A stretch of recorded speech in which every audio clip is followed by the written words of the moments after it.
विद्यार्थियों नमस्कार। आप जुड़े हुए हैं आपके अपने यूट्यूब प्लेटफॉर्म जिसका नाम है केमिस्ट्री बाय डी शर्मा और हम डॉक्टर दीपेंद्र कुमार शर्मा आपका आपके अपने यूट्यूब प्लेटफॉर्म पर स्वागत करते हैं। विद्यार्थियों इस वीडियो लेक्चर के माध्यम से हम डिस्कस करने वाले मध्य प्रदेश के कॉलेजों में सेकेंड ईयर यानी कि द्वितीय वर्ष में पढ़ने वाले विद्यार्थियों के लिए उनका माइनर मैथमेटिक्स का पहला पेपर, यानी यदि आपने माइनर सब्जेक्ट के रूप में गणित यानी मैथमेटिक्स को चुना है तो आपका पहले पेपर का नाम है प्रिंसिपल ऑफ एडवांस कैलकुलस यानी उच्च कलन के सिद्धांत। इस वीडियो लेक्चर के माध्यम से हम डिस्कस करने वाले उच्च कलन सिद्धांत का सिलेबस हिंदी और अंग्रेजी दोनों लैंग्वेज में बैक टू बैक, और ये वीडियो स्पेशली डिजाइन किया गया है मध्य प्रदेश के कॉलेजों में पढ़ने वाले विद्यार्थियों के लिए मध्य प्रदेश उच्च शिक्षा विभाग के द्वारा जारी सिलेबस के अनुसार, पाठ्यक्रम के अनुसार। तो अब हम चलते हैं, बात कर बीएससी सेकंड ईयर की माइनर मैथमेटिक्स का पहला पेपर जिसका नाम है उच्च कलन के सिद्धांत, प्रिंसिपल ऑफ एडवांस कैलकुलस। इसमें कौन कौन सी यूनिट आपको पढ़ना होगी उन सिलेबस को हम डिस्कस करते हैं। तो पहली यूनिट आपको स्क्रीन पर दिखाई दे रही, पहली यूनिट का नाम है भारतीय ज्ञान परंपरा। क्या नाम दिया? भारतीय ज्ञान परंपरा। इसमें आपको पढ़ना होगा historical background of advance calculus यानी उच्च कलन की ऐतिहासिक पृष्ठभूमि। दूसरा दिया हुआ कंट्रीब्यूशन ऑफ फॉलोइंग भारतीय गणितज्ञ in the field of advance calculus यानी उच्च कलन के क्षेत्र में निम्नलिखित भारतीय गणितज्ञों का योगदान। अब कौन कौन से मैथमेटिशियन को पढ़ना होगा, तो सबसे पहला नाम दिया हुआ यहां पर देखिए, इन मैथमेटिशियन के बारे में आपको पढ़ना होगा। ये स्क्रीन पर मैंने सेट कर रखा है। पहला जो नाम आपको दिखेगा वो दे रखा संगम ग्राम के माधव। क्या दिया हुआ विद्यार्थियों? यहां पर दिया हुआ संगम ग्राम के माधव। सबसे पहला जो टॉपिक आपको संगम ग्राम के माधव यानी माधव के बारे में, माधव जी के बारे में आपको पढ़ना होगा। दूसरा परमेश्वर जी के बारे में भी आपको पढ़ना होगा, किसके? परमेश्वर जी जो कि गणितज्ञ रहे हैं उनके बारे में पढ़ना होगा। तीसरा दिया हुआ यहाँ पर नीलकंठ सोमयाजी, किसके बारे में पढ़ना होगा? नीलकंठ सोमयाजी के बारे में। उसके बाद में दिया हुआ ज्येष्ठ देव, किसके बारे में पढ़ना होगा? ज्येष्ठ देव के बारे में। और उसके बाद में आ जाएगा यहाँ पर अच्युत पिशरथी, अच्युत पिशरथी के बारे में भी आपको पढ़ना होगा। तो ये इतने टॉपिक आपको पहली यूनिट में डिस्कस करना होंगे, पढ़ना होंगे। चलते हैं आगे अगले टॉपिक की तरफ, अगली यूनिट की तरफ।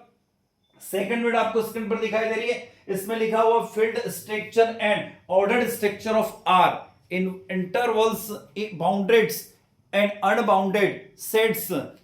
उसके देखो इसके अंदर क्या दिया हुआ? क्षेत्र संरचना और आर की क्रमबद्ध संरचना, अंतराल, परिबद्ध और अपरिबद्ध समुच्चय।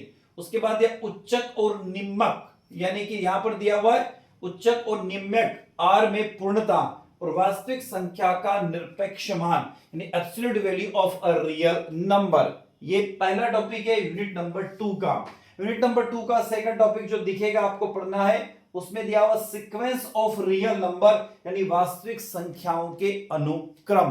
तीसरा टॉपिक जो दिया हुआ लिमिट्स ऑफ अ सीक्वेंस यानी अनुक्रम की सीमा। चौथा दिया हुआ बाउंडेड एंड मोनोटोनिक सीक्वेंस यानी परिबद्ध एवं एकदिष्ट अनुक्रम। उसके बाद अगला जो टॉपिक दिया हुआ उसमें दिया हुआ है कोशी का अभिसरण का व्यापक सिद्धांत, कोशीज जनरल प्रिंसिपल ऑफ कन्वर्जेंस। तो ये आपको पढ़ना होगा, कोशी का अभिसरण का व्यापक सिद्धांत। और लास्ट टॉपिक यहां पर दिया हुआ है इसमें यूनिट नंबर 2 का, वो दिया हुआ अनुक्रम का बीजगणित एवं कुछ महत्वपूर्ण प्रमेय, algebra of sequence and some important theorem. तो ये यूनिट सेकंड का सिलेबस है जो कि चालू होता है, यहां से चालू होता है क्षेत्र संरचना यानी field structure and ordered structure of R से चालू होता है और absolute value of a real number पर खत्म होता है पहला टॉपिक।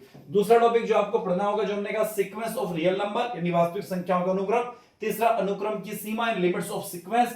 अगला परिबद्ध एवं एकदिष्ट अनुक्रम है बॉन्डेड एंड मोनोटोनिक सीक्वेंस। और उसके बाद कोशी का अभिसरण का व्यापक सिद्धांत। और लास्ट टॉपिक आएगा algebra of sequence of the some important theorem. चलते हैं थर्ड यूनिट की तरफ जो स्क्रीन पर आपको क्लियरली दिखाई दे रही है। थर्ड यूनिट इसमें दिया हुआ है ऋणोत्तर पदों की श्रेणी यानी series of a non negative terms. उसके बाद दिया हुआ यहां पर धनात्मक पदों की श्रेणी का अभिसरण यानी convergence of a positive term series.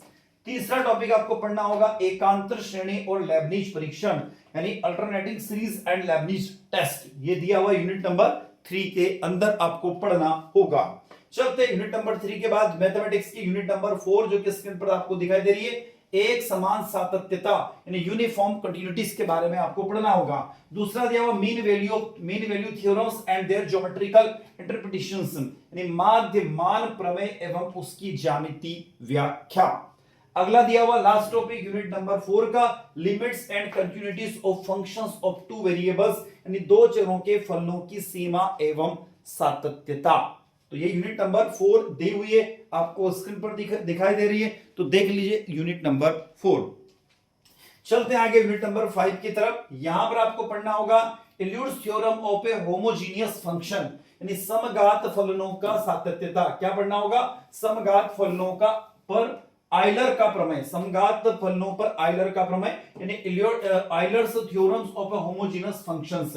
इसके बाद दिया हुआ है दो चरों के फलनों के लिए टेलर का प्रमेय यानी Taylor theorems for the function of a two variables. तो ये दो टॉपिक यहां पर दिए हुए हैं। कितने? दो टॉपिक दिए हुए हैं यूनिट नंबर 5 में। आ जाते हैं यूनिट नंबर 6 में। यूनिट नंबर 6 की तरफ चलते हैं। यूनिट नंबर 6 में जो आपको पढ़ना होगा वो दिया हुआ दो चरों के फलनों का उच्चिष्ट और निमिष्ट हो जाएगा। निमिष्ट क्या? निमिष्ट हो जाएगा।